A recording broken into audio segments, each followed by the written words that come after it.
नमस्कार साथियों, मैं हूं अमित सिंह। जीएसएम कॉलेज बेवर के डिजिटल प्लेटफॉर्म पर आप सभी का स्वागत है। मित्रों, जो आज का हमारा टॉपिक है वो है एनसीएफ 2005 यानी राष्ट्रीय पाठ्यचर्या की रूपरेखा 2005। मित्रों, एनसीएफ 2005 के मेरे द्वारा 2 वीडियो और बनाए जा चुके हैं और ये हमारा एनसीएफ 2005 का भाग 3 है। पिछले वीडियो में हमने राष्ट्रीय पाठ्यचर्या रूपरेखा के मार्गदर्शी सिद्धांतों की बात की थी और हम आज के इस वीडियो में एनसीएफ 2005 के जो 9 महत्वपूर्ण बिंदु हैं उन सभी की बात करेंगे, जिनमें से पिछले वीडियो में 2 बिंदुओं की बात हमारे द्वारा की जा चुकी है। आज के इस वीडियो में तीसरे बिंदु की बात करेंगे। हमने इसमें मार्गदर्शी सिद्धांतों में एनसीएफ 2005 में पढ़ा कि शिक्षा को रटंत प्रणाली से मुक्त कराना, शिक्षा को विद्यालय के बाहरी जीवन से जोड़ना और ऐसी शिक्षा पद्धति का विकास करना जो भारत या राष्ट्र की जो नैतिक संप्रभुता है उसके लिए अच्छे बालकों का निर्माण कर सके। तो हम बात करते हैं शिक्षा के तीसरे लक्ष्य की। शिक्षा के तीसरे लक्ष्य के रूप में साध्य और साधन दोनों ही सही होने वाले मुद्दे पर चर्चा की गई है। शिक्षा का जो तीसरा लक्ष्य है, इसके रूप में साध्य और साधन दोनों के ही सही होने वाले मुद्दे पर चर्चा की है।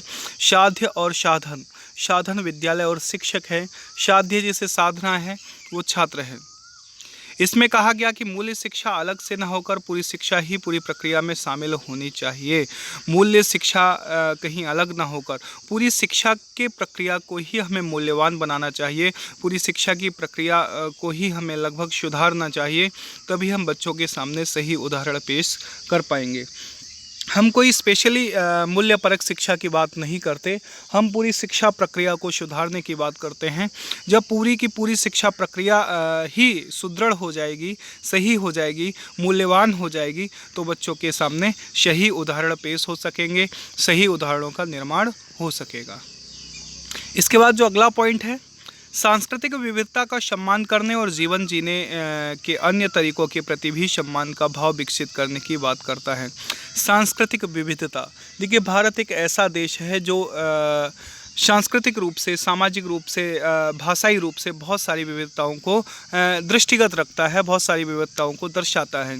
आपने एक दोहा श्लोक पढ़ा होगा, अनेके प्रदेशा अनेके चवेशा अनेकानि भाषाणि रूपानेका। भारत में हम जैसे जैसे एक क्षेत्र से दूसरे क्षेत्र में जाते हैं, हमें पर्याप्त मात्रा में सांस्कृतिक विविधता दिखाई देती है। वहाँ के परिधान में विविधता दिखाई देती है, भोजन में विविधता दिखाई देती है, भाषाओं में विविधता दिखाई देती है। तो हमें सांस्कृतिक विविधता, उस भारतीय सांस्कृतिक विविधता का सम्मान करना और जीवन जीने के तरीकों के प्रति भी सम्मान का भाव विकसित करना चाहिए। अगर सांस्कृतिक रूप से विविध किसी भी बालक से या किसी भी छात्र से या किसी भी परिवेश के व्यक्ति को हम देखते हैं तो हमें उनके प्रति सम्मान का भाव रखना चाहिए। उनकी भाषा के प्रति, उनके परिधान के प्रति, उनके गणवेश के प्रति, उनके प्रति हमें सम्मान का भाव विकसित करना चाहिए। ऐसी शिक्षा की व्यवस्था होनी चाहिए, ऐसा एनसीएफ 2005 में बताया गया है। अगला पॉइंट है, व्यक्तिक अंतर के महत्व को स्वीकार करने की बात करता है। देखिए, प्रत्येक बालक व्यक्तिक रूप से अलग होता है, पर्सनली अलग होता है, उसमें वेरियस डिफ्रेंशिएशंस होती हैं, व्यक्तिक विभिन्नताएं होती हैं, उसकी ग्रहण करने की क्षमताएं अलग अलग होती हैं, उसकी शिक्षा ग्रहण करने की क्षमताएं अलग होती हैं।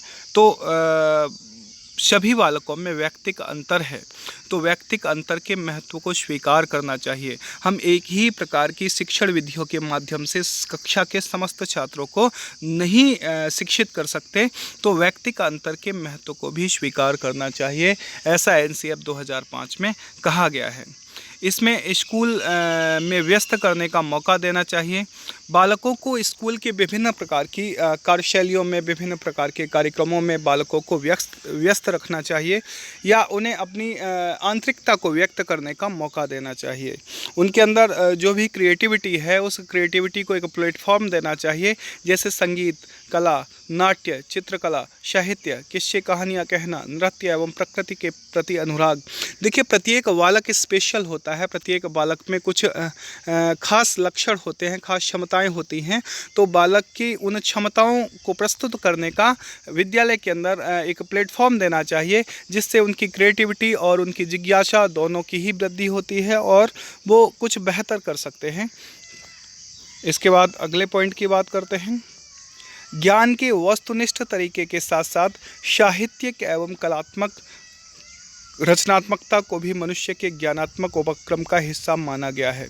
ज्ञान के वस्तुनिष्ठ तरीके के साथ साथ साहित्यिक एवं कलात्मक रचनात्मकता को भी मनुष्य के ज्ञानात्मक उपक्रम का हिस्सा माना गया है। देखिए, प्रत्येक व्यक्ति में साहित्य और कला के प्रति रुचि होती है, क्रिएटिविटी होती है, वो भी उसके ज्ञानात्मक उपक्रम का एक हिस्सा है।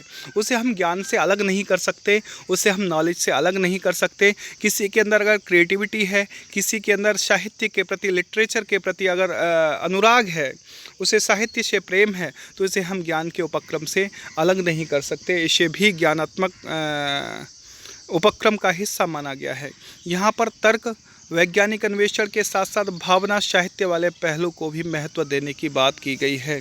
यह आवश्यक नहीं कि हम केवल तर्कपूर्ण बातों को ही ज्ञान की परिपाटी में रखें, या वैज्ञानिक अन्वेषण को ही, वैज्ञानिक खोजों को ही हम ज्ञान समझें और साहित्य वाले पहलू को महत्व ना प्रदान करें। साहित्य को भी उतना ही महत्व प्रदान किया गया है जितने कि तर्क वाले विषयों को, जितना कि विज्ञान के विषयों को महत्व दिया गया है। अर्थात साहित्य भी उतना ही आवश्यक है जितना कि विज्ञान और अन्वेषण आवश्यक है, वैज्ञानिक खोजें आवश्यक हैं। इसमें कहा गया कि शिक्षा को मुक्त करने वाली प्रक्रिया के रूप में देखा जाना चाहिए। जो शिक्षा है, जो एजुकेशन है, वो मुक्त करने वाली प्रक्रिया है, अन्यथा अब तक जो कुछ भी कहा गया वह अर्थहीन हो जाएगा। शिक्षा को मुक्त करने वाली प्रक्रिया के लिबरेटिंग प्रोसेस के रूप में देखा जाना चाहिए, अन्यथा अभी तक जो भी हमने पॉइंट्स पढ़े हैं, अभी तक जो भी शिक्षा के बारे में बात की है, वह सब अर्थहीन हो जाएगा। शिक्षा हमें किसी भी विसंगति में जकड़ने का कार्य नहीं करती, शिक्षा हमें मुक्त करने का कार्य करती है, शिक्षा हमें स्वतंत्र करने का कार्य करती है, ज्ञान हमें एक स्वतंत्र स्थान प्रदान करने का कार्य करता है। शिक्षा की प्रक्रिया को भी सभी तरह के शोषण और अन्याय, गरीबी, लिंग भेद, जाति तथा सांप्रदायिक झुकाव से मुक्त होना पड़ेगा। देखिए, जब हम किसी भी क्षेत्र में हमें ज्ञान होता है, हम जब शिक्षित होते हैं, तो जो भी विसंगतियां हमारे समाज के अंदर व्याप्त हैं, सभी तरह के शोषण और अन्याय, जैसे गरीबी है, लिंग भेद है, लड़का और लड़की के अंदर भेद है, जातिवाद है, सांप्रदायिकता है, वर्ग भेद है, क्षेत्रवाद है, इन सभी से मुक्त होकर हमें ऊपर उठकर कार्य करना पड़ेगा। इनसे सबसे मुक्त होना पड़ेगा जो हमारे बच्चों को इस प्रक्रिया से वंचित करते हैं। बच्चों के अंदर हीन भावना नहीं आनी चाहिए। शिक्षा हमें इस योग्य बनाती है कि हम इन सभी विसंगतियों से ऊपर उठते हुए, इन सभी से मुक्त होते हुए एक स्वस्थ एवं सुंदर समाज, एक शिक्षित समाज, एक सभ्य समाज का निर्माण करें। आठवां बिंदु जो है, आठवां बिंदु स्कूल में पढ़ने पढ़ाने के काम के लिए अच्छा माहौल बनाने की बात करता है। देखिए, अगर विद्यालय का प्रजातांत्रिक माहौल नहीं है, यदि विद्यालय का स्वस्थ माहौल पढ़ने और पढ़ाने के लिए नहीं है, तब भी बालक सही मूल्यों में शिक्षित नहीं हो सकता, उसमें सही मूल्यों में शिक्षा उसे प्राप्त नहीं हो सकती। तो पढ़ने और पढ़ाने के लिए विद्यालय का जो माहौल है वो स्वस्थ होना चाहिए, अच्छा माहौल होना चाहिए। साथ ही ऐसा माहौल बनाने में बच्चों की भागीदारी भी सुनिश्चित करने की बात की गई है। विद्यालय का माहौल प्रजातांत्रिक बने, विद्यालय का माहौल स्वस्थ बने, विद्यालय का माहौल अच्छा बने, इसमें छात्रों की भी, बालकों की भी भागीदारी सुनिश्चित करनी चाहिए। उन्हें भी जिम्मेदारियां देनी चाहिए, उन्हें भी नेतृत्व देना चाहिए, जिससे उनके अंदर नेतृत्व क्षमता का विकास हो सके। यानी शिक्षक खुद आगे ना आकर बच्चों को नेतृत्व करने का मौका दे। देखिए, अगर जब तक हम बच्चे के अंदर लीडरशिप बिल्ट नहीं करेंगे, जब तक बालक के अंदर हम नेतृत्व की क्षमता का विकास नहीं करेंगे, तब तक उसकी सृजनात्मकता का, उसकी क्रिएटिविटी का, उसकी आंतरिक शक्तियों का हम विकास नहीं कर सकते, उसकी स्वयं की पर्सनालिटी को मौका नहीं दे सकते। इसके बाद नौवां बिंदु है।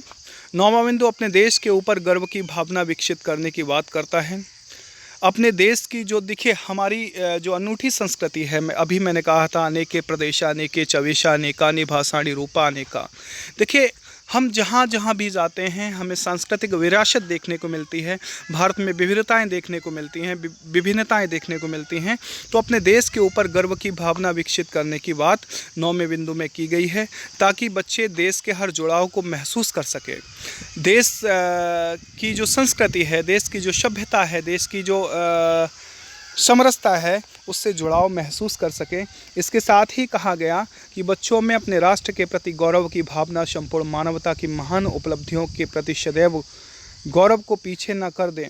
जो बालक है, आप देश के प्रति जब उसके अंदर सद्भाव सम्मिलित करेंगे, देश के प्रति जब गौरव की भावना उसके अंदर भरेंगे, जब देश के बारे में उसे बताएंगे, बच्चों को अपने राष्ट्र के प्रति गौरव की भावना से परिचित कराएंगे, तभी उसकी एक सटीक मानवता का निर्माण होगा। अपने भारत के महान जो भी व्यक्तित्व हुए हैं उनके बारे में आप परिचित कराएंगे, तब उसे भारत के गौरवशाली इतिहास, भारत के गौरव पर नाज होगा। तभी वो अपने देश के प्रति गर्व की भावना विकसित कर पाएगा, देश के प्रति गर्व महसूस कर पाएगा, यानी देश के प्रति समर्पण की भावना विकसित कर पाएगा, यानी पूर्णतः अपने देश